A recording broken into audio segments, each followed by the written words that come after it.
Magandang araw sa lahat. Narito naman ang ating tip of the day. May pamagat, electrolytes hindi lang para sa init kundi para sa kalusugan at kondisyon. Sa pag-aalaga ng mga alagang manok, mahalaga ang bawat aspeto ng kanilang pang-araw-araw na kalagayan. Hindi lamang pagkain at pahinga ang dapat bantayan. Mahalaga rin ang tamang hydration at mineral support lalo na sa panahon ng matinding init o pagkatapos ng aktibong galaw at training.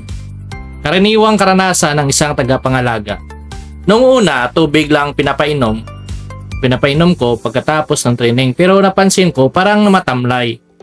Ang manok mabilis mapagod. May nagsabi sa akin na subukan ko raw ang magdagdag ng electrolytes. Doon ko nakita ang pagbabago.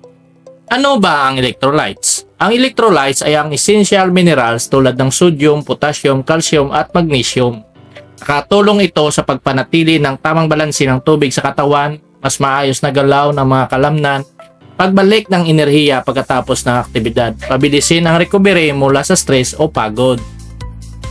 Kapag mainit ang panahon, mabilis maubos ang fluid sa katawan. Kapag kulang sa electrolytes, magiging matamlay ang kilos, mabawasan ang gana ng pagkain, humihina ang resistensya. Kaya't, mainam na magbigay ng electrolyte solution lalo na sa panahon ng tag-init, pagkatapos ng training o aktibong kilos. Kapag nakikitang matamlay o mababa ang enerhiya. Practical tip. Hindi kailangan mamahaling brand agad. May mga affordable na epektibong alternatibo basta maayos ang pagkatimpla, siguraduhing akma ito sa edad, timbang at kalagayan ng alaga.